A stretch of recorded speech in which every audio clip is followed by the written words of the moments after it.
Cheyenne shrieked and shoved the person in front of her away.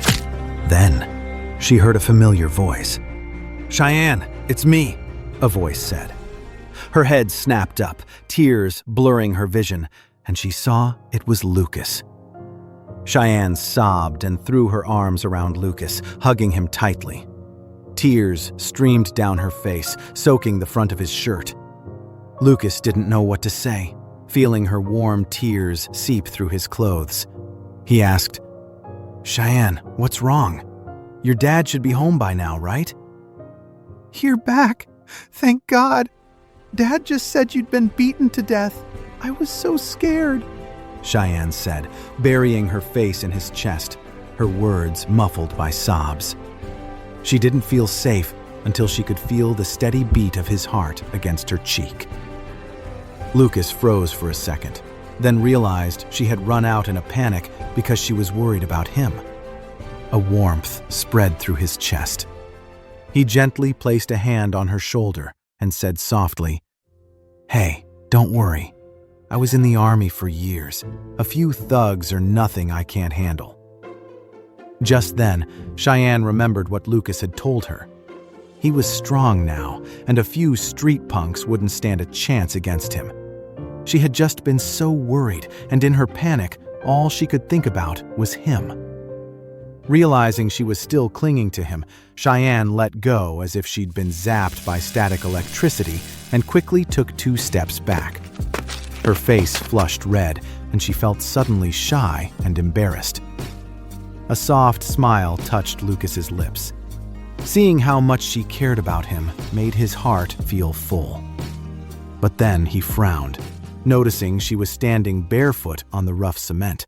Her feet were pale against the dark pavement. "Why aren't you wearing any shoes?" Lucas asked, his voice low. "Oh," Cheyenne said. She looked down and realized she'd run out of the house barefoot. She was standing on the cold, gritty concrete. Her pale toes curled against the ground. Cheyenne was so embarrassed she didn't know what to say. Lucas understood. He was touched by how much she cared. Without a word, he bent down and scooped her up into his arms. Cheyenne gasped, caught completely by surprise. "What are you doing? Put me down. What if someone sees us?" Her face flushed as she pushed at Lucas's arms. She looked embarrassed and annoyed, not realizing how nervous she was getting as her heart started to pound. But she wasn't actually angry. Lucas smiled gently and said softly, "It's okay. You're not wearing any shoes, so it's tough for you to walk. We're almost home."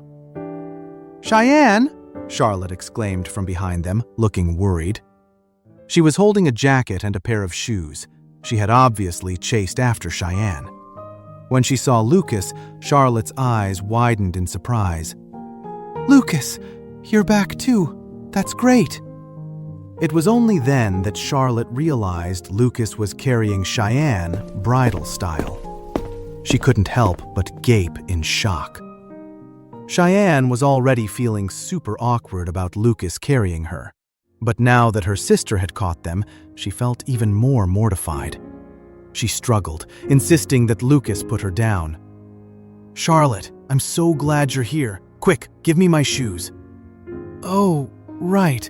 Charlotte hurried to hand over the shoes, but Lucas took them from her. Lucas didn't want to embarrass Cheyenne, so he gently set her down. Then he squatted and placed the shoes on the ground in front of her. Cheyenne quickly started to put on her shoes, but Lucas stopped her, saying softly, "Don't move." He then gently took her ankle and wiped the dirt from the bottom of her foot with his sleeve. Only then did he help her slide her foot into the shoe. Lucas was so focused and gentle, like he was handling something precious. It made Cheyenne's heart skip a beat. She opened her mouth to speak, but she was speechless. Standing off to the side, Charlotte watched with envy as Lucas knelt on the ground, gently wiping the dirt from her sister's foot. As soon as the 3 of them got back inside, they walked into a screaming match between Karen and William. Of course, it was about William's gambling debts.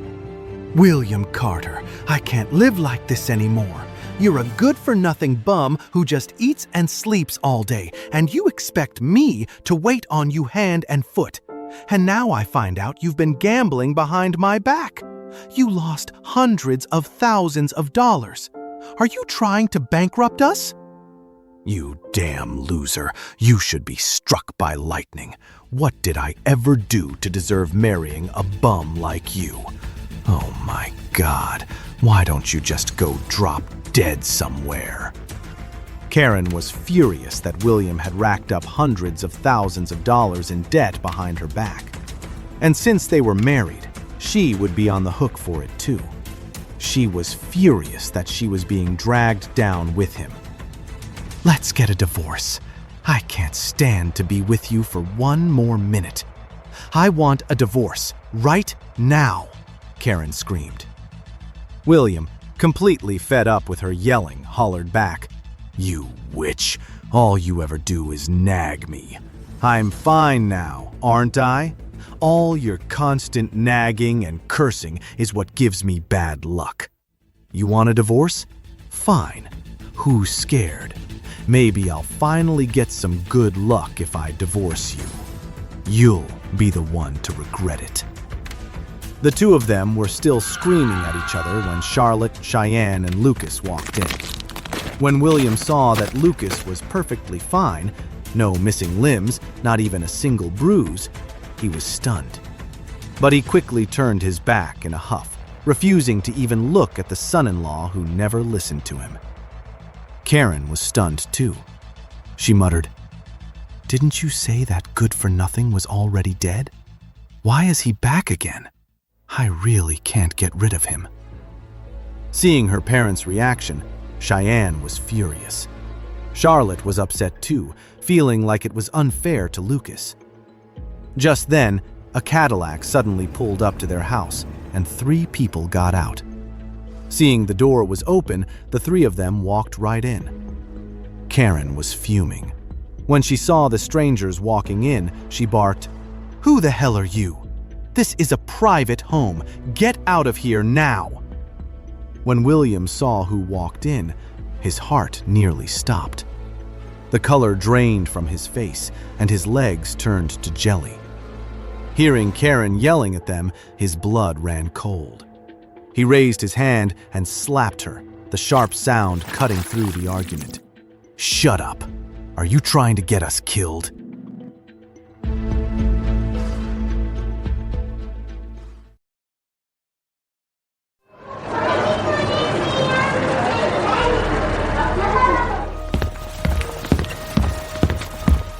Right away, William rushed over to the young man leading the group, bowed, and said in a shaky voice, Mr. Daniels, what are you doing here so late?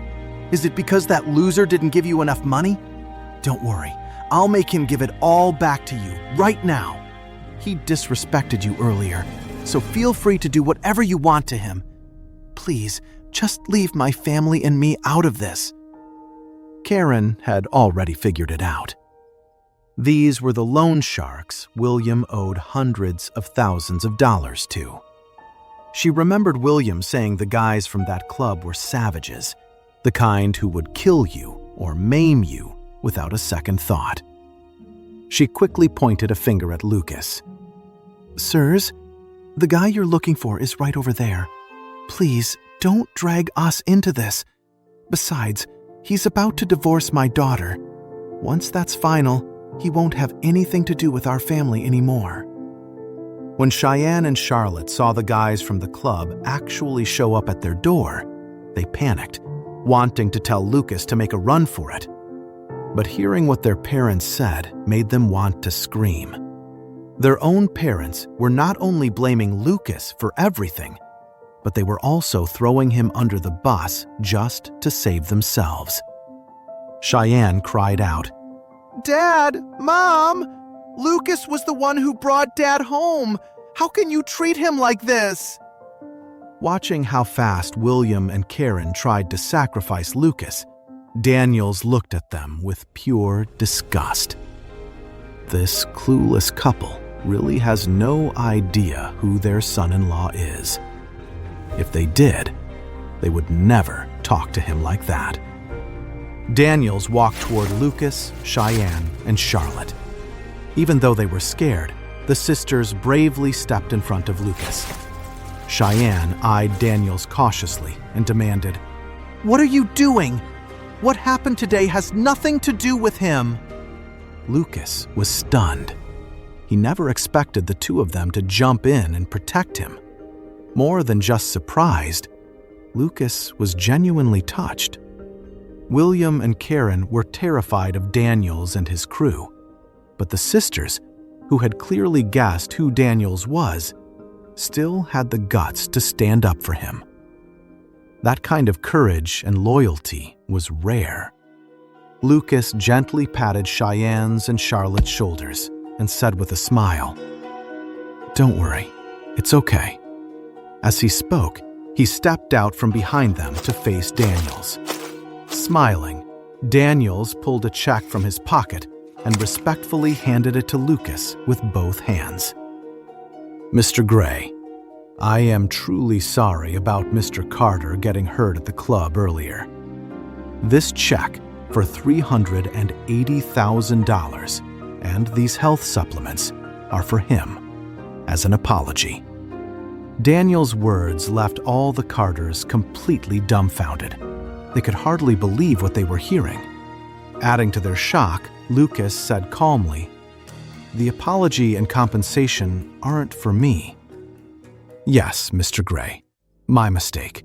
I wasn't thinking," Daniels said. He chuckled and gave Lucas an apologetic bow. Everyone stared in shock as Daniels then walked over to the stunned William, bowed again, and repeated his apology.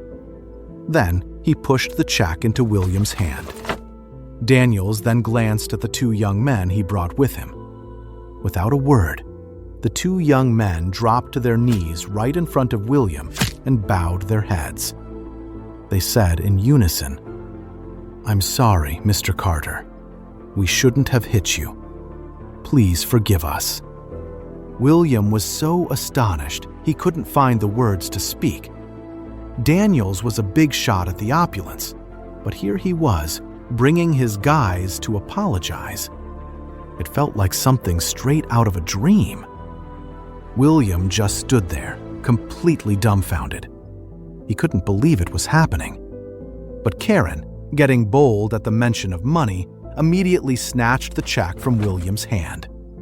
Seeing Daniels, who looked so polite and harmless, and even apologized to them, Karen's nervousness vanished.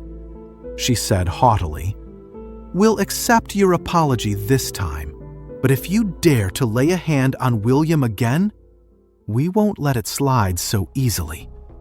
What are you waiting for? Get lost." Daniels looked up at Lucas, waiting for his signal. After all, the main reason he was here was to apologize to Lucas and get him to drop the whole thing. He didn't care about William and Karen at all. Lucas gave a slight nod. Only then did Daniels look relieved and leave with his men. Seeing Daniels wait for Lucas's nod before leaving, it finally clicked for William. William wasn't a complete idiot. He could tell that Daniels was only here to apologize because of Lucas. The fact that Lucas had come back from the club in one piece was strange, too. William glanced at Lucas before turning to go back to his room. But as soon as he was inside, he snatched the check out of Karen's hand and yelled, "This is my compensation money. Why are you grabbing it from me? When I was getting beat up, you didn't say anything about saving me, you witch. Didn't you just say you wanted a divorce? You still want one now?" Damn it! How can you be so high and mighty when you're the one who gambled away all our money? Karen screamed, rushing at him. But this time, nobody stepped in to stop the fight. Charlotte looked completely fed up. "They argue all day long," she said. "I really can't stand it anymore." Cheyenne felt the same way, especially since their fighting always scared Amelia. When Lucas and Cheyenne went back to her room, they found Amelia huddled in a corner, shivering. Cheyenne gently lifted the blanket and called Amelia's name.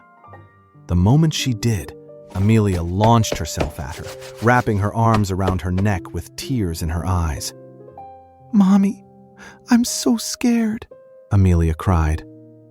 Cheyenne and Lucas's hearts broke when they saw her, and they immediately pulled Amelia into their arms. Gently patting her on the back, Cheyenne said, "Don't be scared. Daddy and Mommy are home now. You don't have to be scared anymore." "Daddy, Mommy, you two weren't home, and Grandma and Grandpa kept arguing. It was so scary," Amelia wailed, tugging on their clothes. They comforted Amelia for a long time until she finally stopped crying and slowly drifted off to sleep.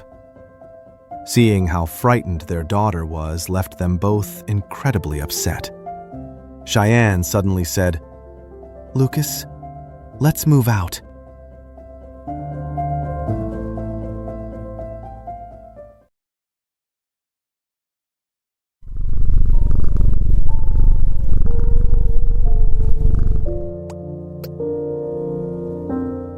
Cheyenne gently brushed the hair from Amelia's forehead. "I've been thinking about this for a long time," she said seriously. "I really don't want Amelia to keep living in such a chaotic environment. She's anxious and scared all the time, and I know it's going to affect her. I just want her to have a happy, carefree life." Lucas was thrilled to hear her say that. He'd been thinking the same thing, but was worried Cheyenne wouldn't want to leave her parents, so he hadn't brought it up.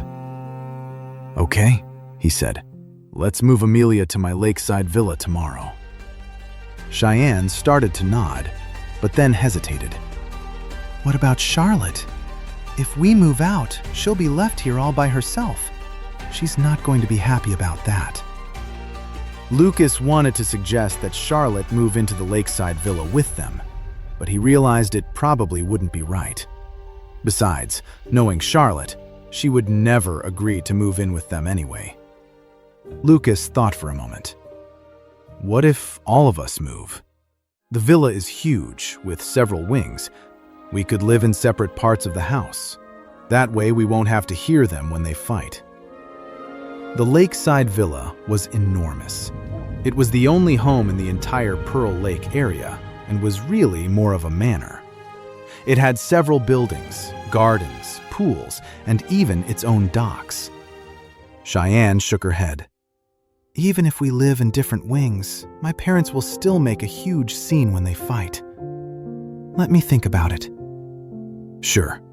Just let me know when you decide," Lucas said. He knew what she was worried about. It was mainly William and Karen. Cheyenne and Charlotte were really unlucky to have parents like them. The next morning, Lucas dropped Cheyenne off at the Brilliance Corporation and then drove to Orion Global to take care of a few things. Lucas was just getting out of his car in front of the building when he heard a familiar, angry voice. "I said I have to get to work. Stop wasting my time." It was Charlotte. Lucas looked over and saw a small crowd gathered at the entrance to Orion Global. Charlotte looked extremely annoyed and was trying to go inside, but a young man, about 25 years old, was blocking her way. Lucas narrowed his eyes. He recognized the man. It was Declan Adams, the man that Charlotte had a crush on in college. He was also married to Aston Brooks' sister. Right now, Declan was clearly harassing Charlotte. "Charlotte, you were so into me. I know those feelings can't just disappear that fast. You still have a thing for me, don't you?" "So why can't we just start over?" Declan said, putting on this whole act of being a devoted lover. Charlotte looked at him with pure disgust. "Declan Adams, did you forget you're a married man? What gives you the right to talk about starting over with someone else? You are unbelievable. You have no shame, but I do. Besides, I must have been blind to have a crush on you back in college. What on earth makes you think I still like you?" Declan pressed on, playing the part of the dedicated boyfriend.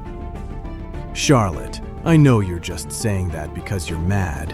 You obviously still like me. The way you looked at me the last time we met, you can't fake that. Don't worry, just give me a little more time. I'll divorce her and marry you. I'll never let you down this time. I swear I'll treat you right. Please, just say yes." As he spoke, Declan reached for Charlotte's hand. "Get off me!" Charlotte yelled, taking a few quick steps back to avoid his touch. "I already told you I don't have feelings for you anymore, and I have absolutely no intention of marrying you. If you don't leave me alone, I'm calling security." Charlotte's face was red with anger at how shameless he was being. "No, I know you're just upset that I didn't choose you back then. Don't worry, I promise you're the only one I'll ever marry. You're mine." Declan lunged for her again. Charlotte was furious, but arguing with an irrational person like Declan was pointless. She tried to leave, but he kept blocking her way. The crowd of office workers gathering around just figured it was a typical couples fight. So instead of helping, they just stood there, pointing and whispering. Suddenly, someone stepped in front of Charlotte, shielding her from Declan. "Get lost," Lucas sneered. "If you bother her again, I won't be so nice about it." Blocked, Declan snapped. "Mind your own business." But then he realized it was Lucas standing in front of him. The moment Charlotte heard Lucas's voice, she felt a wave of relief, like she'd been rescued. She quickly grabbed the hem of his shirt and said to Declan, "You heard him. My boyfriend told you to get lost. Otherwise, he's going to make you." Declan shot Lucas a death glare. "Like I said, you're just doing this to get back at me. I already checked. Lucas Gray isn't your boyfriend. He's your sister's good-for-nothing loser husband." "You!" Charlotte started to snap back, furious at him for calling Lucas a loser. But Lucas held up a hand to stop her. "Go on to work," he said calmly. "I'll handle this." Realizing it was getting late, Charlotte knew she couldn't deal with this anymore. She just nodded at Lucas and walked into the Orion Global office building. Declan tried to go after her, but Lucas blocked his path. He could only watch as Charlotte disappeared inside the building. "Darn it! Lucas Gray, I'm not letting you get away with this. You ruined everything." Declan scowled at Lucas. "You're a married man, and you're out here harassing another woman. I wonder what your wife and the Brooks will have to say about this," Lucas said, his voice cold. Declan panicked and immediately snapped at Lucas. "You loser! How dare you threaten me?"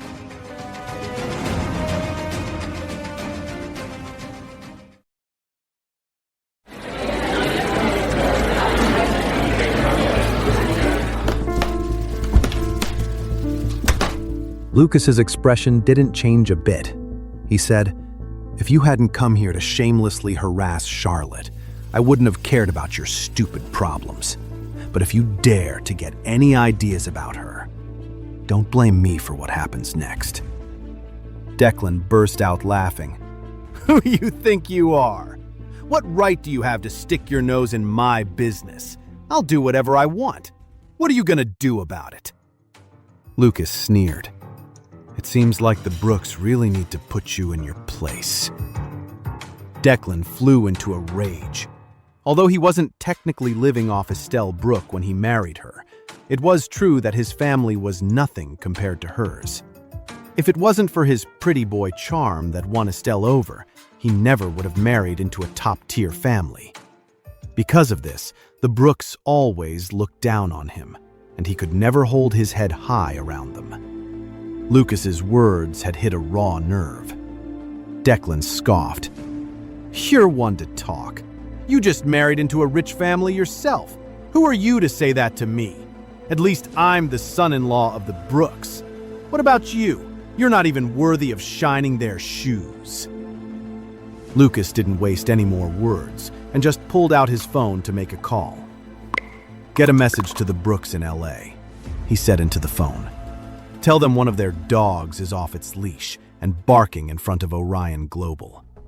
They have 10 minutes to come get this idiot, or they shouldn't blame me for not holding back."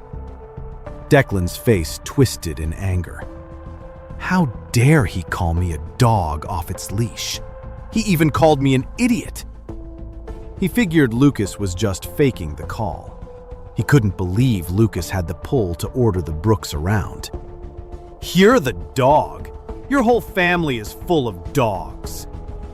Before Declan could finish, a swift strike from Lucas sent him stumbling back several steps before he collapsed onto the pavement.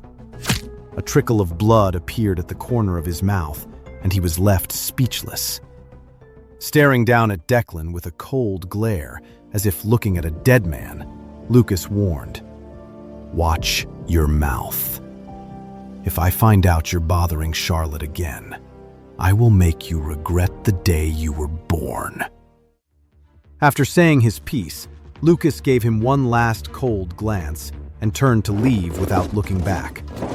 Behind him, Declan clutched his smarting jaw, his eyes filled with pure hatred as he watched Lucas walk away. He seethed. "Lucas Gray, just you wait. I'll hire someone to kill you. We'll see how arrogant you are then." Just then, a black Mercedes-Benz van sped over and screeched to a halt at the entrance of Orion Global. Aston Brooke jumped out, looking around anxiously. He quickly spotted Declan on the ground, a smear of blood on his lip. In an instant, Aston knew exactly who had been causing trouble at Orion Global. Aston marched over, grabbed Declan by the collar, and hauled him up from the ground. "I guess life's been too easy for you, huh?" Aston yelled. "Is that why you're out here making a scene? Who told you to come to Orion Global and cause trouble? What are you even doing here?" Then he slapped Declan, hard. Declan's once handsome face was already reddening, his lips split from the earlier blow. He looked like a total mess, nothing like the suave guy from a few minutes ago. It was only then that Declan realized Lucas had actually called the Brooks and gotten Aston to come down here. Declan didn't dare admit he was harassing Charlotte. If he did, Aston would have broken his legs right then and there. Declan sputtered. "I just ran into an old college friend, and we were just talking. Then her relative just jumped out of nowhere and started beating me up. He almost knocked my teeth out. Aston, you have to get him back for me." Declan started whining to Aston. Aston just shot him a disgusted look. If Estelle hadn't fallen for this pretty boy's looks, a loser like him would never have been allowed anywhere near the family. "Enough!" Aston snapped. "Cut the crocodile tears. I'm not Estelle, so stop with the disgusting act. Now, tell me the truth. What exactly were you doing here?" "I'll have you know, Grandpa called me himself and told me to come to Orion Global and drag you home. If you don't give me a straight answer, you can get your butt back to LA and explain it to him yourself." Declan was terrified. Besides Aston, the one person he was truly afraid of was the head of the Brooke family, the elderly Mr. Brooke. If he had to explain himself to the old man, he'd be toast. Besides, how could a single phone call from Lucas get the Brooks so worked up that the old Mr. Brooke would personally send someone to drag him away? He's just some worthless guy living off his wife. Declan was thinking this in shock when he accidentally said it out loud. "What worthless guy? Who exactly did you mess with?" Aston immediately caught on to the key detail. "He's just some nobody, a total loser. I'm telling you, there's no way he's anyone important." Declan insisted. Aston slapped Declan hard across the face again. "Loser? You're one to talk. If it wasn't for Estelle, I would have gotten rid of you a long time ago. Now tell me, where is he? Go and apologize to him right now. You might still have a chance. Otherwise, you can go back to the Brooks and face the consequences." Aston thought, anyone who could get Grandpa to order me down here to drag Declan back has to be a major player. Only an idiot like Declan would call him a loser. Declan pointed sulkily toward the entrance of Orion Global. He went in there. Aston sucked in a sharp breath, wishing he could just slap Declan into next week. He'd been in Orange County for so long, trying to expand the family's business here, but with absolutely no luck. And Orion Global was at the very top of the list of companies the family wanted to partner with. If they could just land a deal with them, it would be a huge boost for the Brooks. But Aston had already tried to get in touch with Flynn Davis of Orion Global several times, only to be shot down every time. He couldn't even get a meeting. Aston was still trying to figure out a way to get in with Orion Global, but Declan had just screwed up all his plans. This time, he had offended a major player at Orion Global. Aston shot Declan a hateful look and snapped, "You're so useless. If you don't go make it up to him and get his forgiveness, then you can just get lost from the Brooke family."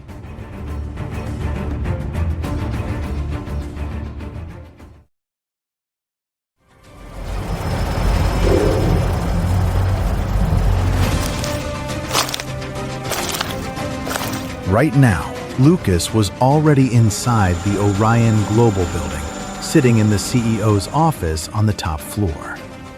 Flynn Davis stood beside him, looking a little on edge. "Mr. Gray, do you have any instructions for me today?" Flynn asked respectfully. Even though Lucas was the chairman of Orion Global, he usually let Flynn handle the day-to-day company stuff. He rarely ever came into the office unless something big was going down. Lucas looked annoyed. "I'm pretty sure I told you I didn't want to see any of the Brooks businesses in Orange County. But now I'm hearing they've found partners and are trying to get a foothold here." The moment he heard Lucas bring this up, Flynn's heart sank. A helpless, bitter smile crossed his face. "Mr. Gray, I passed down the order on that, but Orion Global isn't the only big company in Orange County. Sure, everyone's playing nice with us because of Keller and Associates, but Orion Global doesn't have deep roots here yet. There's a lot of stuff we just can't control, even if we wanted to." Lucas went quiet. He knew Flynn was right. The families in Orange County were tripping over themselves to work with Orion Global and kiss up to them. But it wasn't really because of Orion Global's own power. It was because they wanted to use their partnership with Orion Global to get closer to Keller and Associates. After all, Orion Global had just moved to Orange County. On its own, it wasn't powerful enough to make everyone fall in line. After word got out that Orion Global was refusing to work with the Brooks, a lot of businesses turned them down too, just to show they were on Orion Global's side. But there are tons of businesses in Orange County, and you can bet some of them would agree to work with the Brooks if the money was good enough. On top of that, Keller and Associates had only recently handed Orion Global back to Lucas. They took back a lot of the successful projects, which left Lucas's company a lot weaker than it used to be. That was why a lot of people were starting to look down on them. "Looks like we've been too relaxed," Lucas said, a sharp glint in his eyes. "We need to pick up the pace and get to a point where nobody can look down on us." And not just in Orange County. One day, he was going to go to Washington, D.C. and make Keller and Associates give back everything they owed him and his mother. Flynn felt a surge of passion and answered loudly, "Yes, Mr. Gray." Just then, an assistant knocked on the office door. "Mr. Davis, there are 2 people here from the Brooke family in LA. They say it's important. Should I let them in?" When Flynn heard they were from the Brooke family, he frowned immediately. "No, tell them to get lost, right now." Lucas was just getting mad about the Brookes, and now they were right here at the door. If Lucas thought he was mixed up with them, he'd be in serious trouble. But hearing this, Lucas cut in. "No, let them come up." A few minutes later, Declan and Aston arrived on the top floor of Orion Global and were shown into the chairman's office. Aston was completely surprised. As far as he knew, the public face of Orion Global was its general manager, Flynn Davis. No one outside a handful of company insiders knew the chairman's real identity. The guy was a total enigma. The assistant led them straight to the chairman's office. He wondered if they were about to meet the mysterious chairman. Suddenly, a wave of conflicting emotions washed over Aston. He was thrilled and anxious, but also filled with dread and regret. Normally, Aston would have been ecstatic to meet the top dog at Orion Global and try to get on his good side. But today, he was here with Declan to apologize to the big shot Declan had ticked off. Running into the chairman right now just made everything incredibly awkward, and he figured it would only make their first impression worse. Who would look kindly on an outsider who messed with one of their own people? At the thought of it, Aston shot Declan a death glare, blaming him for this entire mess. The assistant knocked gently on the door and said respectfully, "Mr. Gray, Mr. Davis, the Brookes are here." "Let them in," Davis said calmly. The assistant pushed the door open and motioned for Aston and Declan to enter. The moment they stepped into the chairman's office, Aston's eyes locked on the 2 men at the desk. One was a middle-aged man in a suit, standing off to the side.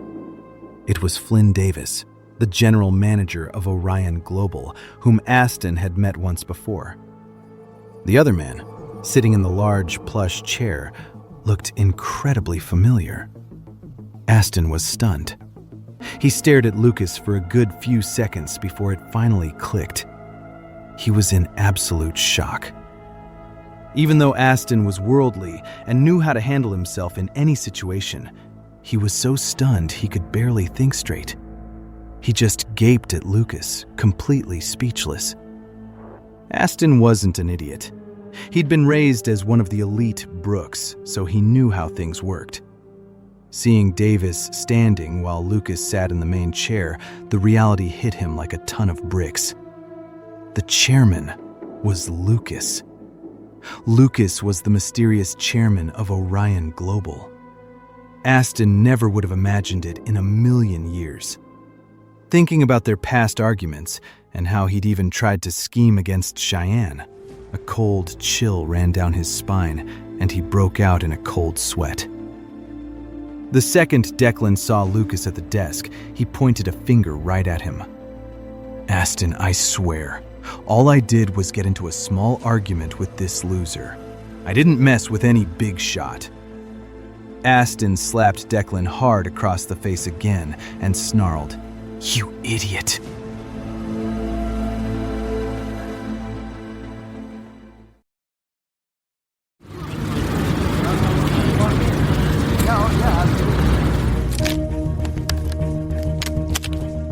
Right now, Aston wanted nothing more than to kill his brother-in-law, who was as dumb as a box of rocks. Anyone with half a brain would have figured out Lucas was a big deal after seeing him in the chairman's office. Only a complete fool like Declan would have a death wish and the nerve to call him a worthless bum. They had already offended Lucas and were here to apologize. On top of that, Davis had finally given him a chance to meet the man, but then Declan had to add fuel to the fire and mess everything up. He was such an idiot. The more Aston thought about it, the angrier he got. He raised his hand, unable to stop himself from striking Declan again and again.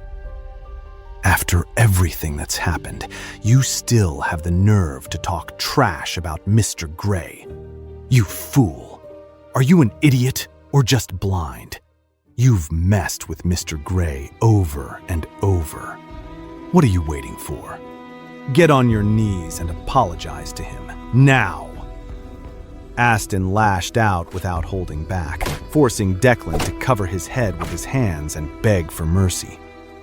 His face was already swollen, and the fresh assault left him bruised and utterly defeated. Declan felt completely wronged. Why was Aston hitting him and forcing him to kneel and apologize to Lucas? But as Aston's fury continued unabated, Declan had no choice but to swallow his pride and kneel, gritting his teeth. Mr. Grey, I'm sorry. Seeing how hesitant Declan was, Aston struck him hard on the back of the head again and ordered, "Apologize and think about what you did. If Mr. Grey doesn't forgive you, you're going to stay on your knees right here. Grandpa already said that if you can't make things right with Mr. Grey, you're dead, you worthless fool."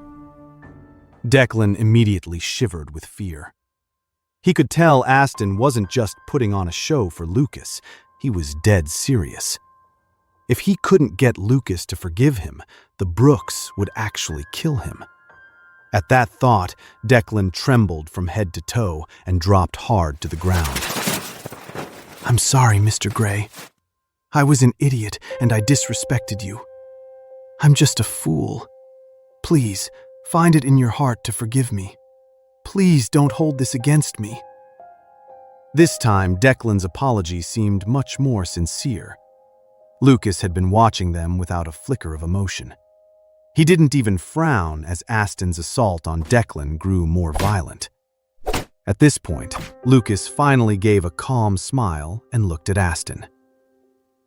"You're not a complete idiot, but do you have any idea how he actually offended me just now?" Aston shook his head. He had questioned Declan downstairs, but Declan just said he ran into a college classmate and chatted with her for a minute. Then, according to him, Lucas suddenly rushed over and hit him.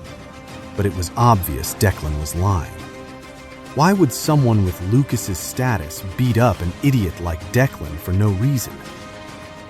"Figure out exactly what happened before you come back to apologize to me," Lucas said, leaning back in the large chair and looking at Aston calmly. Aston didn't dare to waste another second. He grabbed Declan by the collar and yelled, "Speak up! What exactly happened? How did you offend Mr. Grey? If you lie to me, I'll kill you right here, right now." Aston was radiating pure murderous intent. Declan was so terrified he started shivering and didn't dare hide anything anymore. He spilled everything about what happened with Charlotte at the door, and then about his run-in with Lucas. Hearing this, Aston got even more furious. He shot daggers at Declan, wishing he could just strangle him on the spot. This loser actually had the nerve to go after another woman behind my sister's back. And the woman is Lucas Grey's sister-in-law. This idiot has a death wish. Furious, Aston snatched the ashtray from the coffee table, raising it as if to smash it against Declan's head. Right then, his rage was murderous. "Stop!" Davis suddenly shouted, stopping Aston. "We don't care what you do to him, but don't cause trouble in Orion Global and mess up our place." The loud shout snapped Aston out of his rage. He quickly put the ashtray down, bowed, and apologized. "I'm sorry, Mr. Grey, Mr. Davis. I got too angry, and I nearly startled you both. I'm so sorry." Lucas raised an eyebrow. "Now that you know what happened, what are you going to do?"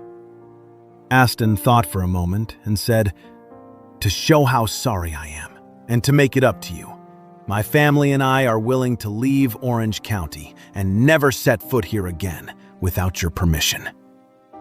Aston said it quickly, but he was already feeling the pain of that promise. To expand their business into Orange County, the Brooks had put in a ton of work and resources to finally get a small foothold in the market. But it looked like that was all going down the drain. The fact that a single phone call could make old Mr. Brooks and Aston Brooke to calm down a furious Lucas meant he was not someone to be messed with. If they lost this market, they could always expand somewhere else. But if they provoked Lucas, he couldn't even imagine the consequences. After hearing what Aston said, Lucas suddenly smiled. "You know, I'm the kind of person who won't bother anyone unless they bother me first. But if you touch my family, I'll pay you back tenfold." He continued, "You two had the nerve to have designs on my wife and bully my sister-in-law.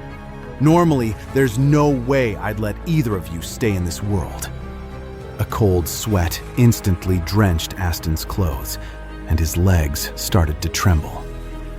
He thought he had hidden his intentions for Cheyenne so well. The plan he was going to carry out at the Opulence yesterday fell through, so he thought he'd gotten lucky. But now, Lucas's words made it clear that he had seen through his vile intentions all along and was now considering ending his life. And as for whether Lucas could actually end his life, Aston didn't doubt it for a second. Based on what happened at the Opulence yesterday, the two pros with Lucas could easily dispose of him without a trace. Aston reached out and wiped the cold sweat from his forehead. He forced himself to calm down before saying, "Mr. Gray, since you said that, I'm guessing you've changed your mind, right? What are you planning to do to us now?"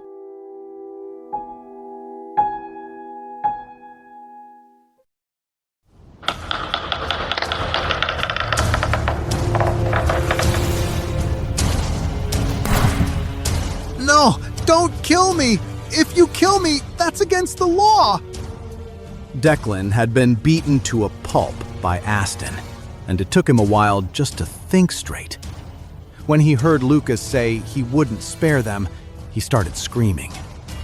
Lucas looked annoyed, and Aston immediately kicked Declan hard. "Shut up! You're a disgrace. Get your ass back to LA and think about what you've done. You're not allowed to leave the house again." As soon as Declan heard that, he was relieved and scrambled to push the door open and get out.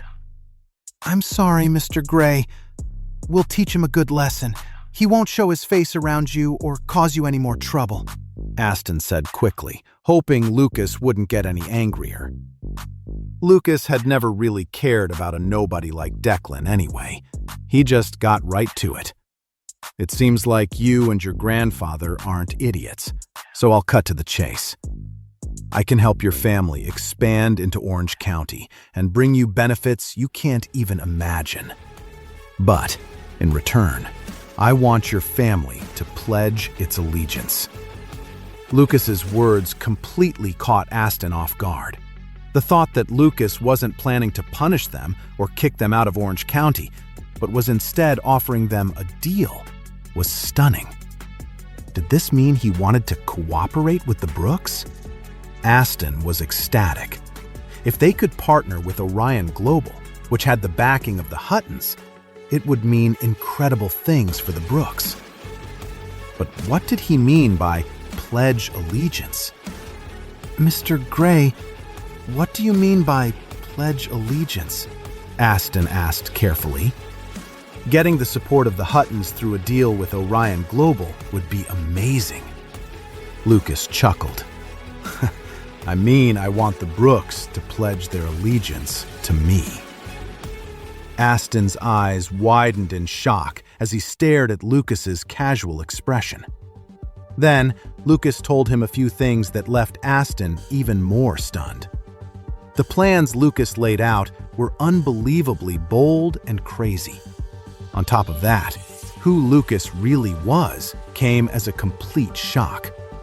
Aston felt like he'd been hit by one bombshell after another. His head was spinning, and he was completely speechless. "Okay, I know you can't make this call," Lucas said. "You can take my words back to your grandfather and let him make the decision. It's up to him to decide if the Brooks will pledge their allegiance to me or become my enemy." Lucas narrowed his eyes and waved a hand, dismissing him. Aston rushed out of the Orion Global office, his clothes soaked in sweat.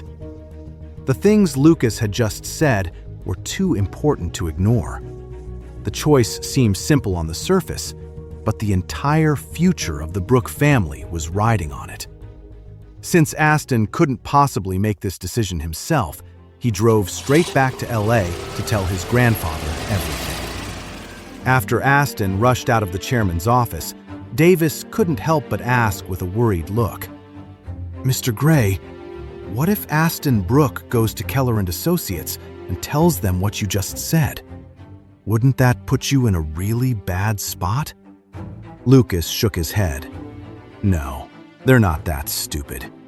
If the Brooks really snitch on us, it means they're choosing to go against me.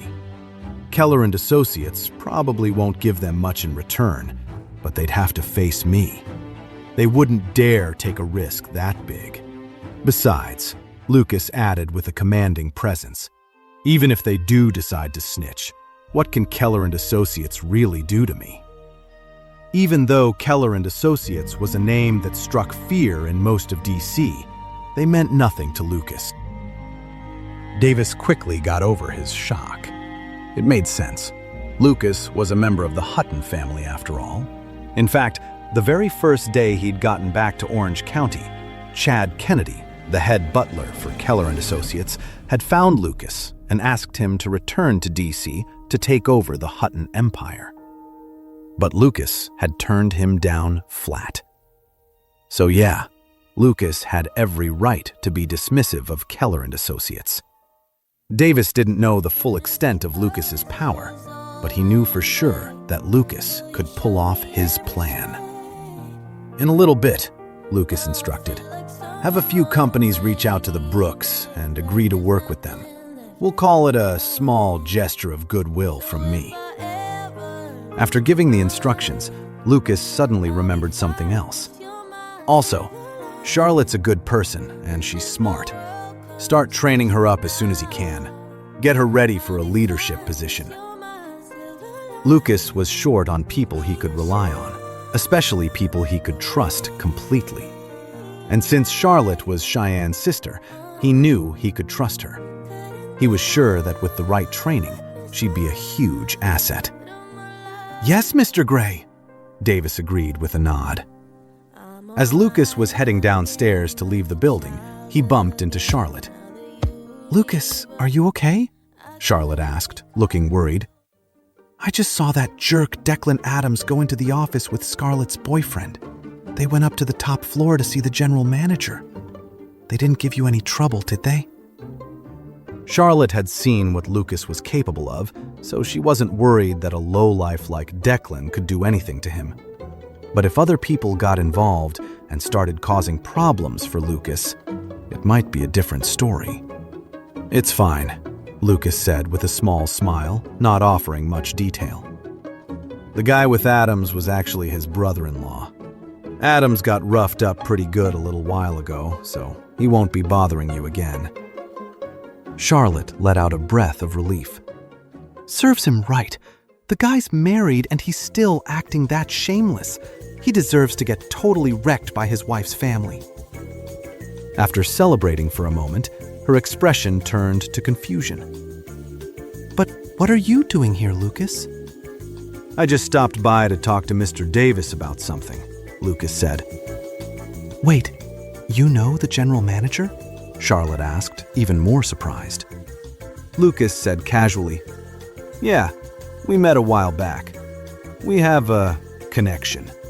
If you ever run into any trouble at the company, or if anyone gives you a hard time, just go straight to him. Don't hesitate." Charlotte understood immediately. She grinned and joked. Oh, I get it. So from now on, I can just throw your name around to get what I want. Just then, a coworker walked over to Charlotte. Oh, there you are. Mr. Davis is looking for you. He wants you to come to his office.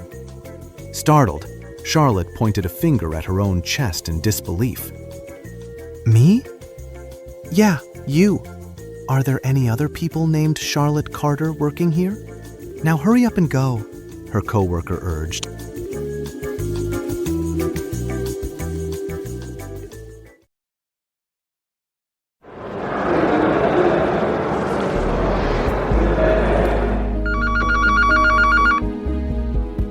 Charlotte suddenly felt a little uneasy. She had just been talking to Lucas about Flynn Davis, and now she was being called to his office.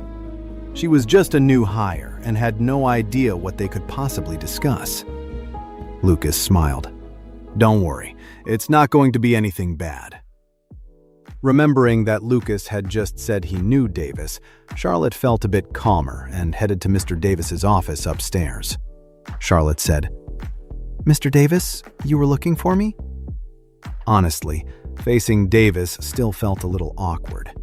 Not long ago, on her first day at Orion Global, she had stormed into his office and chewed him out on behalf of the Carters and Cheyenne.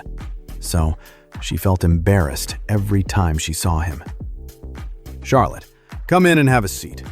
Davis gestured politely to the couch across from him.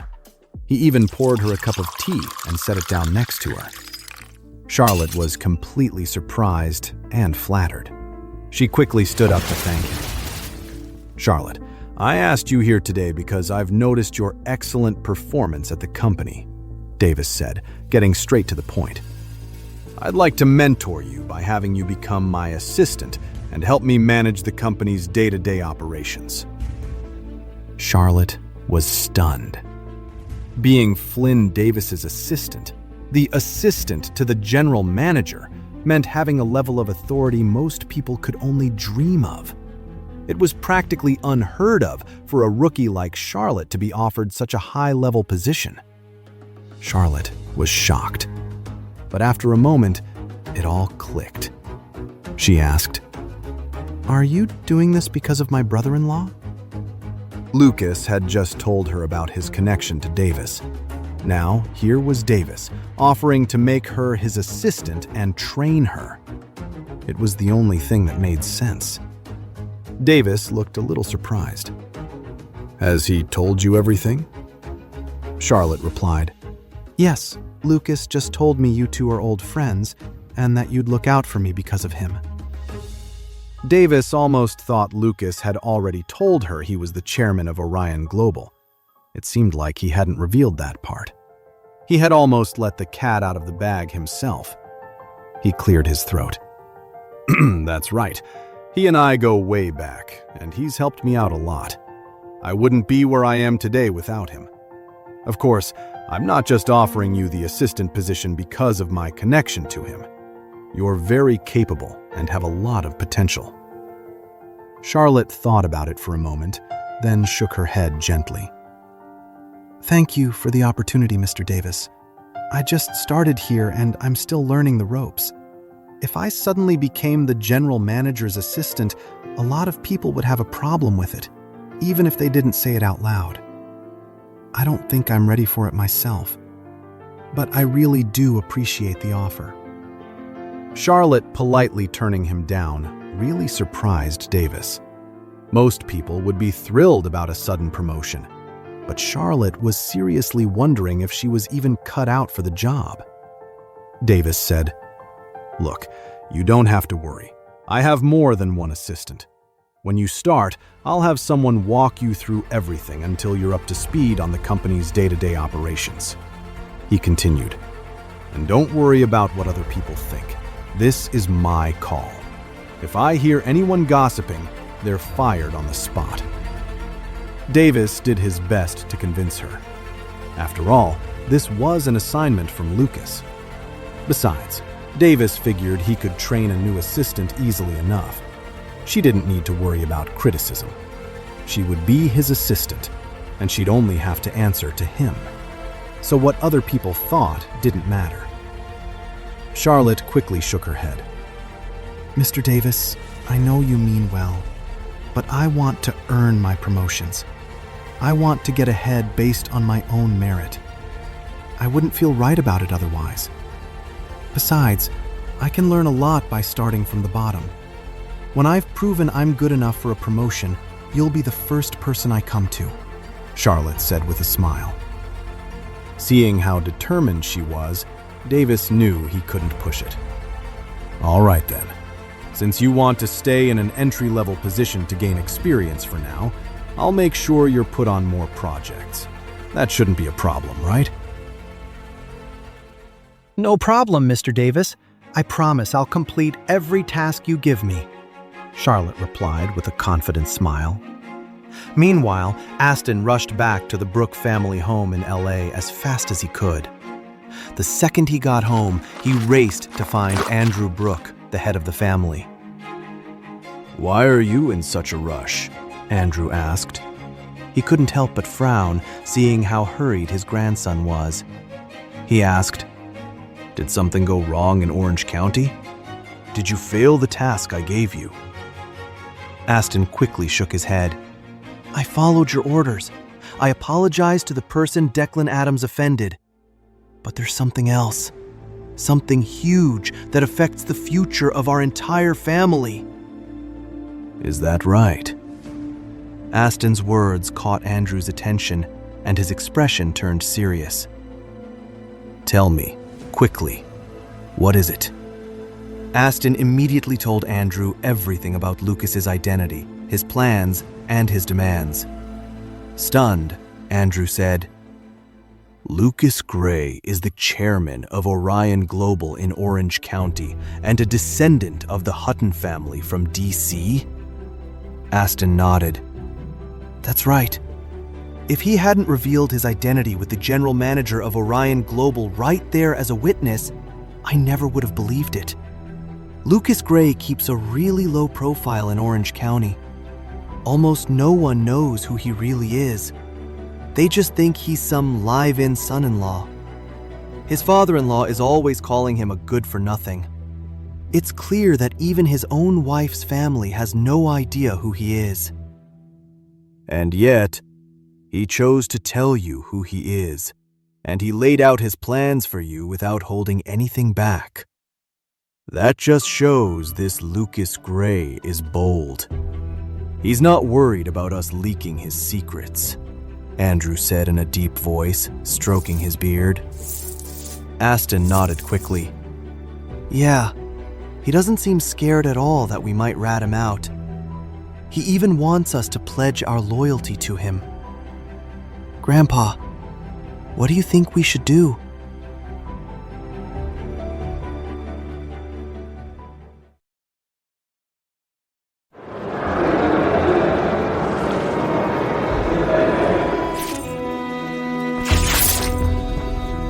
Pledge allegiance? Andrew scoffed. If he could represent the Huttons, or even join their family someday, then tying our future to his would be a golden opportunity. But he's only got one little company in Orange County, and he thinks he can take on the Huttons? I bet he has no idea who he's messing with. He wants us to pledge our loyalty to him? Who does he think he is? Andrew was filled with scorn. The kid was just a rookie in his 20s with a massive ego. He wants to take over the Brookes? He should take a good, long look in the mirror before even thinking about it. Grandpa, does that mean we're going to turn him down? Aston asked, rubbing his hands together. Ever since Lucas made his offer, the Brookes had three options. First, they could agree. That would mean the Brookes would work for Lucas, and they'd have to be in his corner no matter what. In return, they could get a major foothold and expand their business into Orange County with his help. If he somehow managed to take control of the Hutton family down the line, the Brookes would be sitting pretty. Second, they could refuse. If they did that, the Brookes would be cutting ties with Lucas for good, and breaking into the Orange County market would become a lot harder. They'd have to find somewhere else to expand. Of course, there was a third option. They could go to the Huttons in Washington, D.C., rat Lucas out, and let them handle him. But that would mean making a powerful enemy out of Lucas, and there was no guarantee they'd get anything out of the Huttons. It was a move that could easily do more harm than good. Honestly, Aston was leaning toward rejecting the first option. Lucas was his age, and he couldn't stand the thought of the entire Brooke family bowing down to him. So what if he was the chairman of Orion Global? The Huttons just handed it to him on a silver platter. But to Aston's surprise, Andrew just shook his head. No. Go and tell him the Brookes accept his terms. Grandpa? Aston stared at Andrew, totally confused. Didn't you just say he wasn't worthy? With a sly glint in his eye, Andrew said, We'll tell him what he wants to hear. It'll help the Brookes get a solid foothold in Orange County. When he finally makes his move against the Huttons, we'll just sit on the sidelines and wait to pick up the pieces. If he actually wins, then we'll truly back him. If he loses, we walk away clean. It suddenly clicked for Aston. The old man really was sharper and wiser. If they just pretended to side with Lucas Gray, the Brookes had nothing to lose and everything to gain. He would just be a pawn in their game. If Lucas was really foolish enough to go against the Huttons, he'd be signing his own death warrant, and the Brookes could get out without a scratch. And if by some miracle he won, they'd be right there at his side, set for life. It was a foolproof plan with zero downside. Grandpa, that's brilliant. My hat's off to you, Aston said, genuinely impressed. He laughed. I've got a few more years on you, kid. Just stick with me and you'll learn a thing or two, Andrew said with a proud smile, stroking his beard. Suddenly, Aston's phone rang. It was his operations manager in Orange County. What? For real? That's awesome. Okay, stay on top of it. Get all the contracts drafted, and I'll sign them as soon as I get back. Aston hung up, his face beaming, and turned to Andrew. Grandpa, great news. Our guys in Orange County just got partnership offers from several companies. These are the same companies that shut the door on us before, and now they're all asking to work with us. Looks like we're finally breaking into the Orange County market. After a moment, Andrew saw right through it.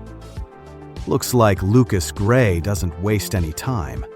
He's making a statement, showing us he's for real. It took Aston a minute to get over the shock and connect the dots. The contracts were all because of Lucas.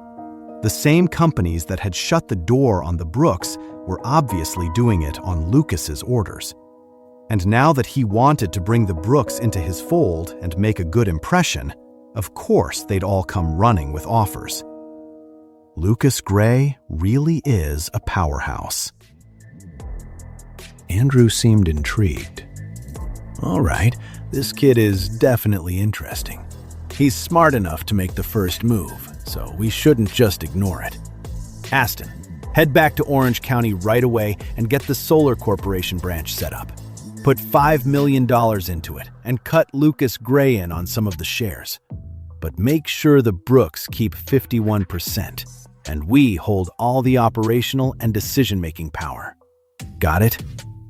After thinking it over for a second, Aston understood his grandpa's plan. He grinned.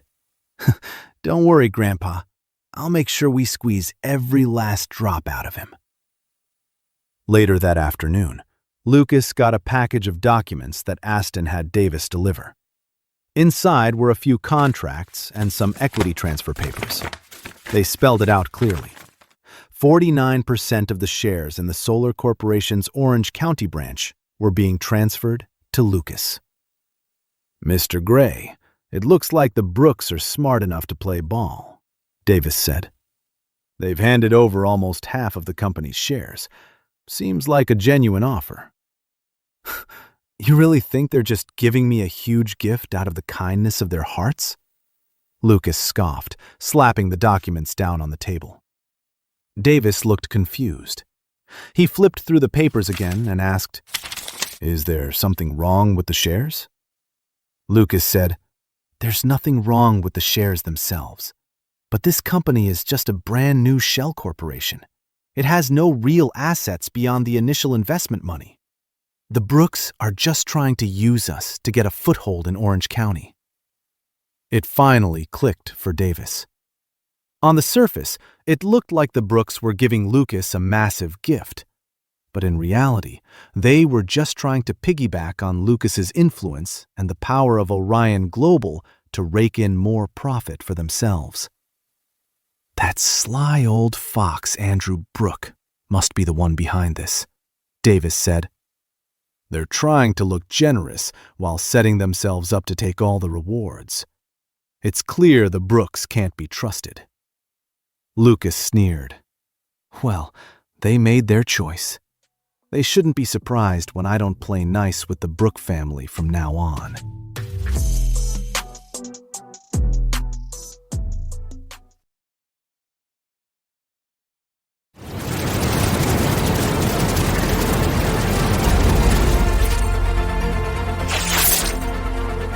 Lucas could see right through the Brooks. They were just paying him lip service, pretending to be on his side while really just planning to use his influence and power to build themselves up. Honestly, it wasn't hard to figure out what they were thinking. They just assumed Lucas wasn't powerful enough to take on a major player like Keller and Associates. As far as they were concerned, Orion Global was only successful in Orange County because it had the backing of Keller and Associates. They figured if Lucas ever decided to go up against Keller and Associates, he wouldn't stand a chance. They thought he was delusional for even thinking he could win against an organization that was so much more powerful. Lucas couldn't reveal his other identity, so he couldn't use it to scare them into line. But Lucas wasn't worried. He still had plenty of time to grow both Orion Global and the Brilliance Corporation into corporate powerhouses. By then, he'd have a much stronger hand to play. At 5 in the afternoon, Lucas drove to the Brilliance Corporation, just like any other day, to pick Cheyenne up from work. Just then, he got a text from Cheyenne. "Hey, Lucas, I'm swamped today and have to work late. Can you please go get Amelia first?" Lucas pictured Cheyenne buried in work in her office and couldn't help but shake his head with a small smile. He quickly typed back a reply. "Okay, got it. I'll take Amelia home and then come get you later tonight. Make sure you take care of yourself. Don't work too hard." By the time Lucas pulled up to the kindergarten, it was packed with parents picking up their kids. He scanned the entrance for a moment, but didn't see Amelia, so he walked up to a teacher standing by the door. "Hi, is Amelia still inside?" Lucas had been picking Amelia up from kindergarten every day lately, so the teacher recognized him. Hearing his question, the teacher looked confused. "Oh? Her aunt already picked her up about 10 minutes ago. Did you two not coordinate?" "Oh, her aunt got her today. I didn't realize. Sorry to bother you," Lucas said, turning and walking back toward his black Jaguar. He was about to open the car door and head home when a strange feeling stopped him. Something wasn't right.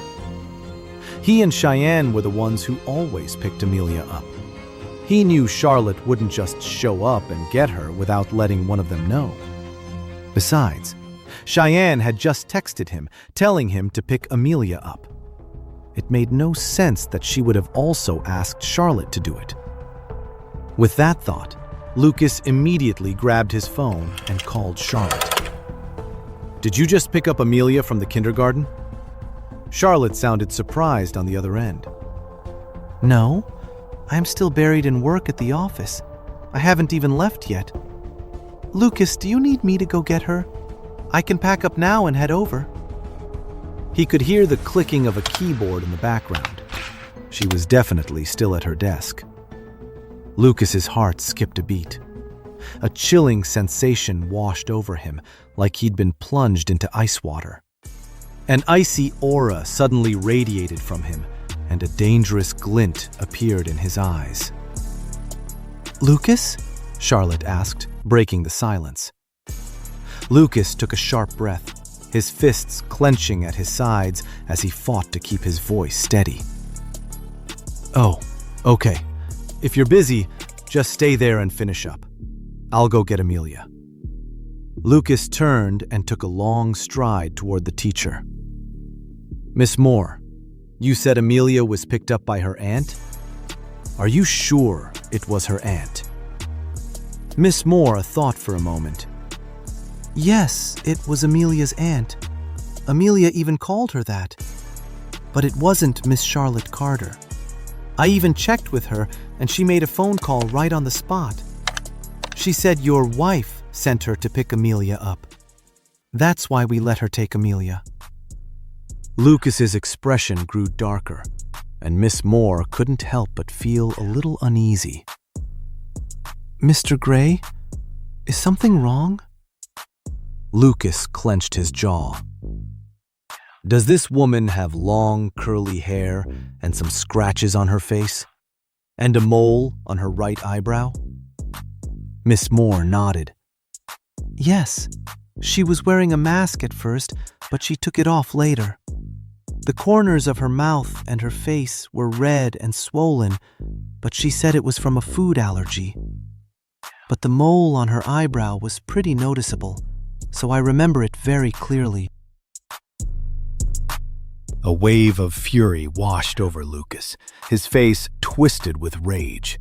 The person who had taken Amelia was without a doubt Scarlett Wright. Scarlett was incredibly hostile toward him and Cheyenne. At the opulence, she'd even been slapped and dumped by Aston Brooke because of Lucas. Since then, she hated Lucas with a passion. She definitely had bad intentions for taking Amelia from the kindergarten. By now, even Miss Moore sensed something was seriously wrong. She asked nervously, "Is there something wrong with that woman's identity?" Lucas didn't have time to explain. He spun around and strode toward his car, pulling out his phone to make a call. "Find out where Scarlett Wright is right now. Use every resource we have. I don't care what it costs." Lucas was furious, a terrifying, murderous energy pouring off him. It was the first time since he came back to Orange County that he wanted someone dead this badly. If anything happened to Amelia, he would make Scarlett Wright's life a living hell. Meanwhile, Scarlett was completely unaware of Lucas's rage. She was sitting in a private booth at a bar, leaning flirtatiously against a man in his 30s. "Mr. Hale, you promised you'd help me get revenge. My face was almost ruined." Scarlett's face was caked with a thick layer of foundation and concealer to hide the swelling. When she thought about how Aston had mercilessly hit and abandoned her at the opulence, her eyes filled with resentment. She hated Lucas so much. After being slapped by Jordan, she was then struck and cast aside by Aston. But Scarlett didn't dare go after Jordan, so she pinned all the blame on Lucas. The young man next to Scarlett wrapped his arm around her, his hand moving possessively along her side. "Scarlett, don't worry. Anyone who messes with my woman is insulting me too. I'll definitely get revenge for you." This man was Logan Hale, the owner of the cocktail bar who had tried to drug Charlotte.